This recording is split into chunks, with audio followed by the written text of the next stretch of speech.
So the topic of today's sermon is Last Trumpet. So as per the Old Testament, God the Father had given command to celebrate 7 feasts to the Israelis. When the Israelis left Egypt and they were walking towards, reaching towards Canaan, the promised land, once they rescued from Egypt, after the rescue, God Father commanded them to celebrate 7 feasts in remembrance of what they have come out of, what had happened to them in Egypt. In remembrance of that, by any chance, do you know what are those feasts? Okay, so the first feast is Passover feast. Okay, so the first feast is Passover feast, which now we celebrate in New Testament. We celebrate that as Palm Sunday. Palm Sunday. Yeah. So what was the Passover feast? When the king Pharaoh was not letting the Israelites to go out of the bondage, God commanded an angel of death to kill the firstborn in the family, and then God told them that they should put the blood of the lamb on the doorpost. Okay, so if the angel of death sees that blood on the doorpost, he will pass over. So that was the Passover feast. So in remembrance of that, God had commanded the Israelis to celebrate this feast of Passover, which now we celebrate as Palm Sunday, because a lamb was slaughtered, a lamb was sacrificed to put that blood on the doorpost. So who is the Passover lamb? Jesus Christ became the Passover lamb for us in the New Testament. So that was the first feast. The second feast was unleavened bread, the feast of unleavened bread. So in bread they put so that the bread can become fluffy and spongy. They make it of leaven. But God told them to celebrate the feast of unleavened bread. So leavened bread is a sign of sin. And when the people, the Israelis left Egypt, they left in haste. Okay, so they did not had the time to carry the leavened bread. Okay, so in remembrance of that, God had told them to celebrate the feast of unleavened bread. So as I said, leavened bread is a symbol of sin. So in New Testament, Jesus Christ became the unleavened bread, sinless. He was sacrificed for us on the Good Friday, sinless and spotless. Okay, so the feast of unleavened bread was also celebrated by Jesus Christ in the New Testament. Then comes the feast of first fruits. Okay, so in Old Testament, again they celebrate this feast from the harvest. They offer the first fruits to God. And in New Testament, Jesus Christ became the first fruits of being resurrected from the death. We all know that our life is not over after death, right? We have a hope of afterlife, to live with Christ. So whoever has been died in Christ will resurrect. But who was the first one to resurrect? It was Jesus Christ. So he is the first fruit to resurrect. Okay, and then comes the fourth feast, which is the Feast of Weeks or Feast of Pentecost, when the Holy Spirit came upon the disciples. We all know, right? After 50 days of Jesus' resurrection, on the 50th day, when the disciples were sitting in the upper room, the Holy Spirit came in the form of fire and tongues, and they started speaking in different languages. So that is the Feast of Weeks. Okay, so these are the first 4. We need to remember these feasts. We all celebrate Christmas, Easter, Palm Sunday, and all of these feasts, but we don't know the relevance of it. Okay, there is no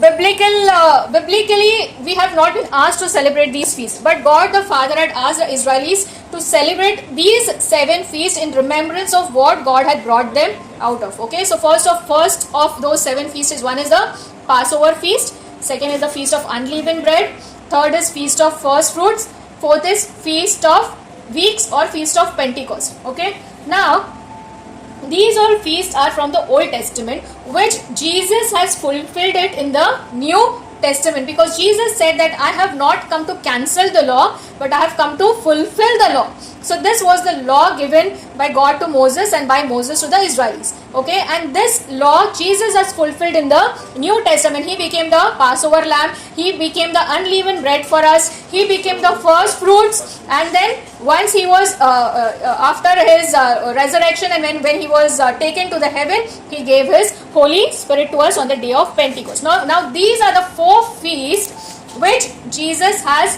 fulfilled while he was on the earth. Now God the Father had given 3 more feasts to the Israelis in the Old Testament. Now the remaining 3 feasts are Feast of Trumpets, the Day of Atonement, and the Feast of Tabernacles. Okay, the Feast of Trumpets, the Day of Atonement, the Feast of Tabernacles. Now these 3 feasts were given in the Old Testament to the Israelis, but these 3 feasts are not yet fulfilled in the New Testament, because these 3 feasts are related to the second coming of Jesus. We all know Jesus came, he died for our sins, he resurrected, he gave the Holy Spirit, but that is not the end. Jesus' resurrection is not the end. There are 2 more resurrections that are going to happen. The dead are going to rise. One is the ones who are sleeping in Christ. They will resurrect in the glory, and the rest will resurrect for judgment. Okay, now why I'm talking about why my today's topic is the last trumpet, because the Feast of Trumpets is coming very soon, just the next week. The last feast we celebrated was the Feast of Weeks, or the Feast of Pentecost. For us, there is no celebration until Christmas. Okay, directly in December we'll be celebrating Christmas. But for Israelis, as per the law that God had given to Moses in the Old Testament, the Feast of Trumpet is coming next week. So there are total 7 feasts that God gave to the Israelis in the Old Testament. Out of that, 4 has been completed by Jesus. Remaining 3 Jesus is going to complete in his second coming. Okay. So the Feast of Trumpet is also known as Rosh Hashanah or Yom Teruah.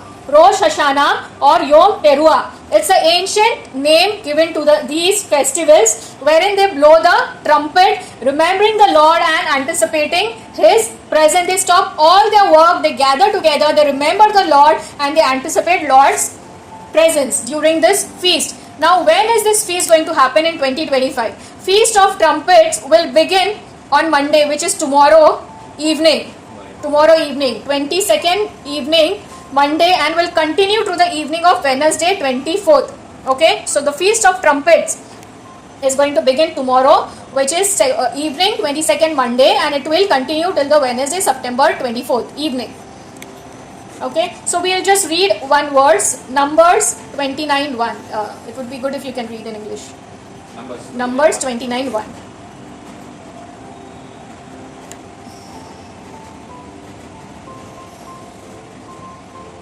Numbers 29:1. Huh. And in the 7th month, on the first day of the month, you shall have a holy convocation. You shall do no customary work. For you it is a day of blowing the trumpet. Which month it is said? Yeah, Which 7th month? Okay, so 7th month can never be a beginning. 7, the number 7 is a symbol of completion. Okay, so some people celebrate this as a new year. New year cannot begin on 7th month, right? But if you read about the feast of Passover, that was celebrated in the first month of the year. So Passover is in the beginning of the new year, but this is in the 7th month. So some people greet this Feast of Trumpet or Rosh Hashanah as a new year, but it is not a new year, because as the Bible says, it was the beginning of the 7th month. Okay, so it is not a new year celebration. Now, in many scriptures in Old Testament, we see blowing of shofar. Shofar we know, right? Shofar or a trumpet. Yeah, in many scriptures, a trumpet was blown in the Old Testament. Now, what is the significance of blowing a trumpet? The trumpet was blown, or a shofar was blown, to call the people, to assemble the people, to gather everyone to assemble together if there is any announcement that has to be made. If there was a call for a war, if war was going to happen, so there was an alarm. So during that time, they used to blow the shofar or a trumpet, announcing king and new beginning. If new king is going to reign into the kingdom, so to announce that okay, he is the king, now it is going to be a new kingdom that is going to come, they used to blow the trumpet. Now for religious observance or repentance, like for this feast itself is known as Feast of Trumpets. So they used to blow the trumpet, call for repentance. And in New Testament, it signifies the return of Messiah. Blowing of trumpet signifies the return of Messiah. And it also signifies end of worldly rule, and the eternal kingdom of God is going to come on the earth. So this is the relevance of blowing of the trumpet. So that is the reason the last trumpet, when we read it in the book of Revelation, when Jesus comes, the last trumpet will be blown, because that will be end of the Feast of Trumpets. All the other 4 feasts Jesus has already fulfilled in the New Testament. Now Feast of Trumpet is related to the return of the Jesus Christ. So why it is called last trumpet? Because once the Jesus comes, there will be no more celebration of Feast of Trumpets. So that is the reason it is called last trumpet.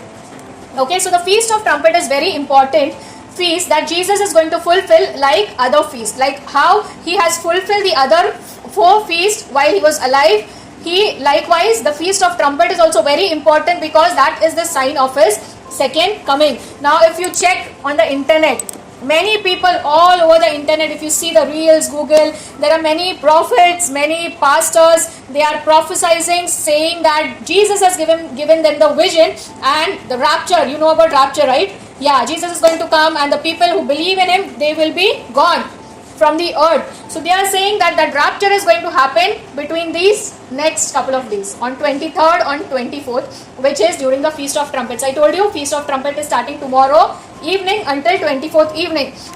So there are prophets who are saying that Jesus' second coming will happen between 23rd and 24th, which is between the Feast of Trumpet.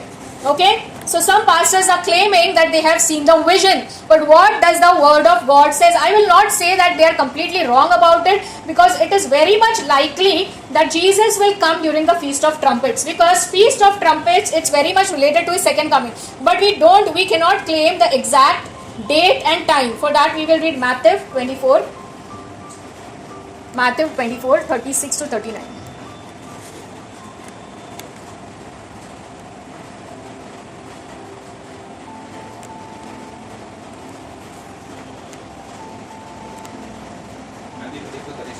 Yeah, 36 to 39.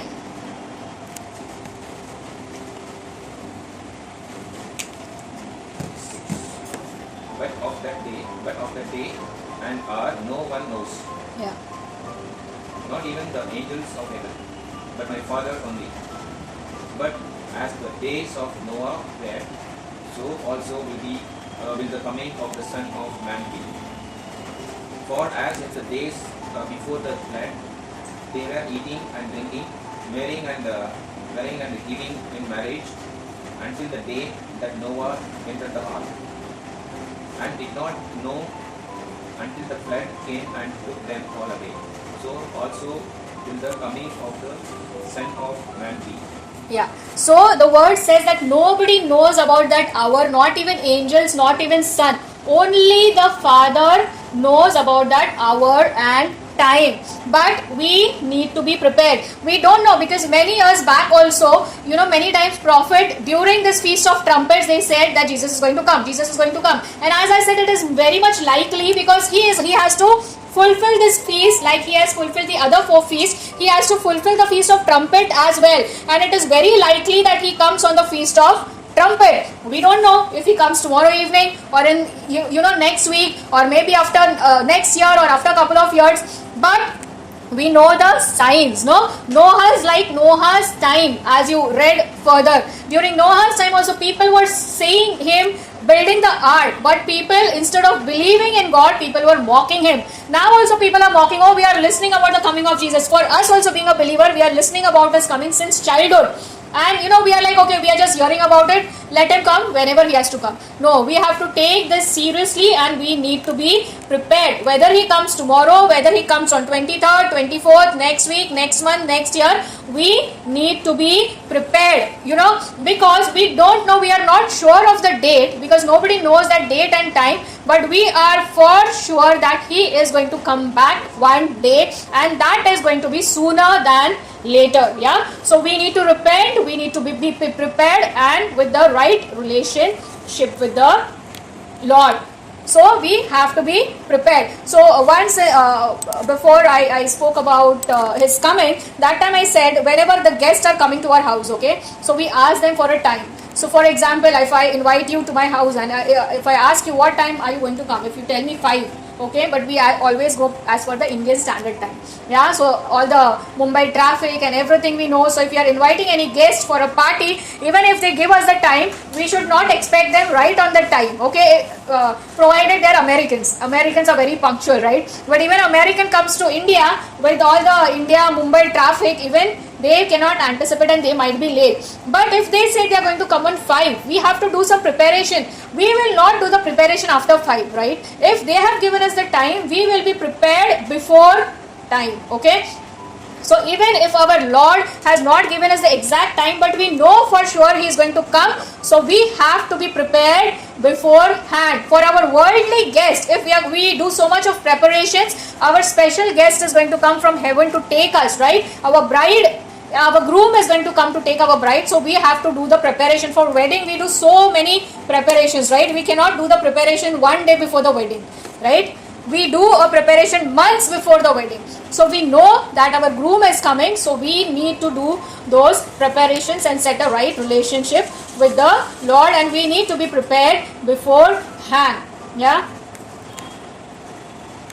Because once He comes and the resurrection happens, once the believers are gone, and by chance if we are left behind, then the life is going to be worse than hell on the earth. Yeah. So we cannot, during that time we cannot live, we cannot die. We will see in coming days, maybe I will talk about the great tribulation, the 7 years tribulation that is going to happen after the resurrection. So maybe I'll speak in the next couple of weeks. I'll prepare a message on that. So let us pray, let us prepare, let us repent and set our hearts right with the Lord, that if the rapture happens, even if tonight, Lord, I am prepared to come with you. No, Jesus has made us easy for us now that He has shed His blood. He has redeemed us from our sins. But once the rapture happens, the shedding of blood is done once and for all. We missed the bus, we missed the flight.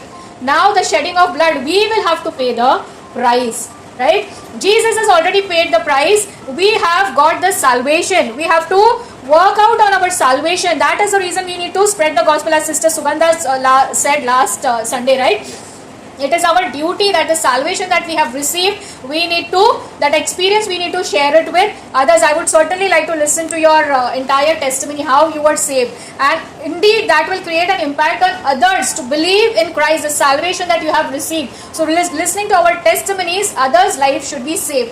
Yeah, it is not our duty to save them, but it is our duty to tell them about Christ. Because once the rapture has done, the life is going to be like hell. It is going to be very difficult for us. So the Feast of Trumpet is like a wake up call. It's like a alarm. All of us put a morning alarm, right? To wake up in the morning.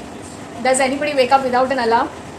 If you does, then it's really good. That means you're very disciplined. Okay, you know your wake up time. But most of the time, whenever we put an alarm, 10 times we'll keep snoozing it, right? 5 minutes, 10 minutes for kids. Like if you have kids at home, if they have to go to the school, tuition, their mom will wake them 10 times. Every time they'll say, Mama, 5 minutes, Mama, Papa, 10 minutes, right? But when the last trumpet will be blown, it does not have a snooze button. There is no snooze button. It is just blown at once. If you are ready, you will be taken. If you are not ready, you will be left behind and the doors will be closed. So we need to be prepared before the alarm rings, not after the alarm rings, right? Some people, even if you must be putting your alarm, since you are disciplined, okay, you know the alarm is going to ring, you are already awake, and instead of snoozing the alarm, you will put it off because you are already awake. So that is how we need to be prepared. Before the alarm rings, we need to be prepared. Before the trumpet sounds, we need to be prepared. We should be joyful when the trumpet sounds. Oh Lord, we are prepared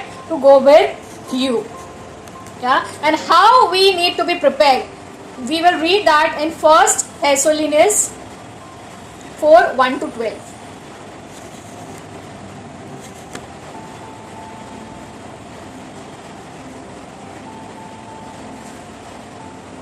1 Thessalonians 4, 4, 1 to 12. I'm reading New King James. Yeah.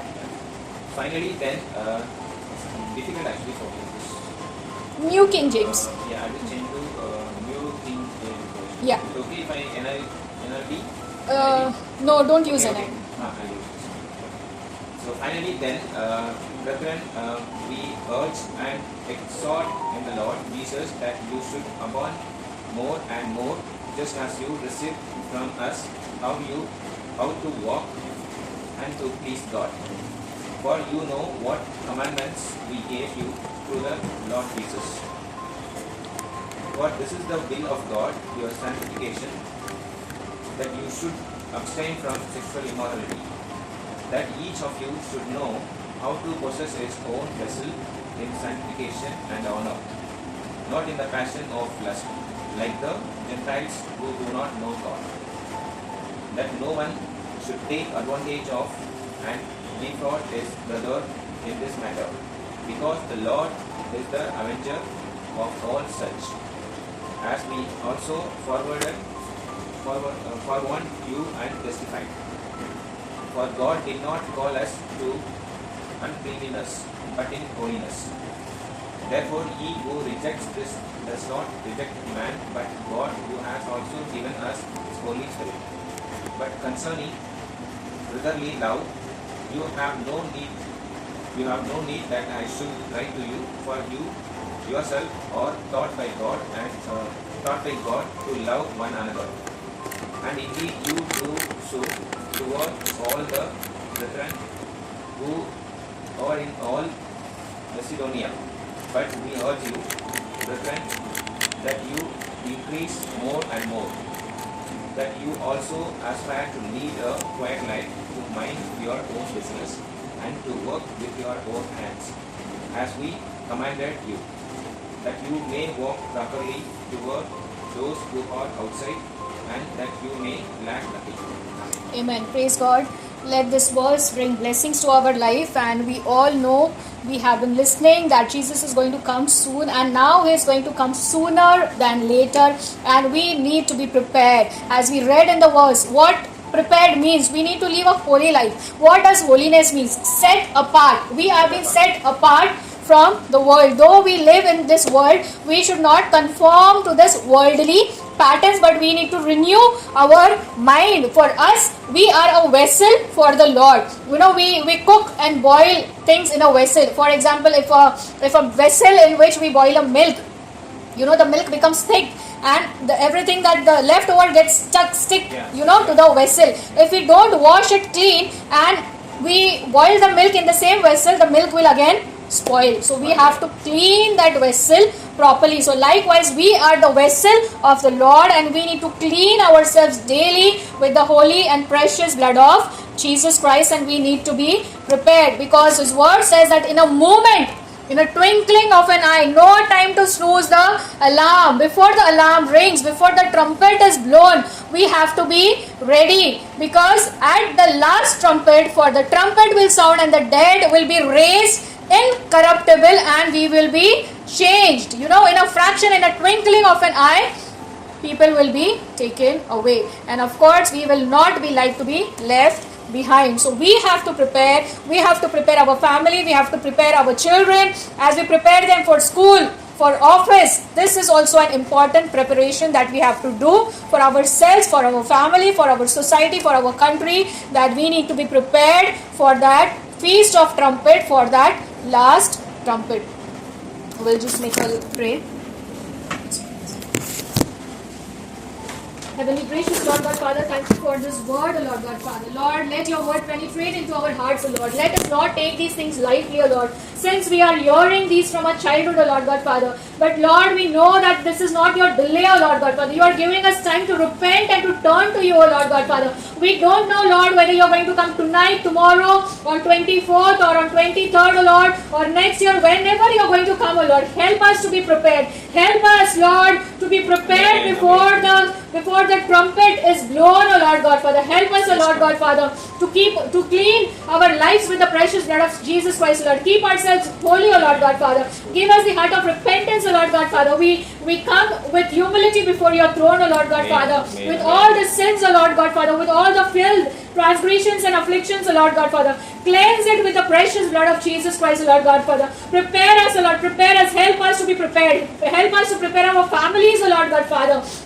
Because we would not want ourselves and our families and friends to be left behind for that great tribulation, O Lord God, Father, which is going to be worse than a hell, O Lord God, Father. Help us, O Lord, and prepare us to be taken away with you on the feast of trumpet, O Lord God, Father. Lord, I surrender my life into your mighty hands. I surrender Brother Venkatesh's life, his family, his wife and kids into your mighty hands, O Lord God, Father. Bless our going out and coming in the house, O Lord God, Father. I cover us with the precious blood of Jesus Christ from the head to toe, O Lord God, Father. Bless this entire week, O Lord. Let the hand of your health be upon us, O Lord God, Father. Let your prosperity flow in our life, O Lord God, Father. Glory and honor are given to thy holy name, O Lord God, Father. Help us and prepare us in this day, O Lord, to take your name, not to come and just sit in this hall, O Lord God, Father, but to go outside and prepare others, O Lord, to spread your gospel, O Lord God, Father. Because the hour has come, O Lord God, Father, and we have very less time, O Lord God, Father. Help us to give us the power of the Holy Spirit, O Lord, that you gave to Paul and others, O Lord God, Father, that they were ready to be martyred and persecuted, Lord, for the experience of salvation they had, O Lord God, Father. Give us that boldness, O Lord God, Father. Give us that spirit of power, O Lord God, Father. Lord, once again I surrender our lives into your mighty hands and this entire week ahead into your precious, glorious, mighty hands. And I thank you for this word, O Lord. In the gracious, precious, matchless name of Jesus Christ, I ask this prayer. Amen. Amen. Amen.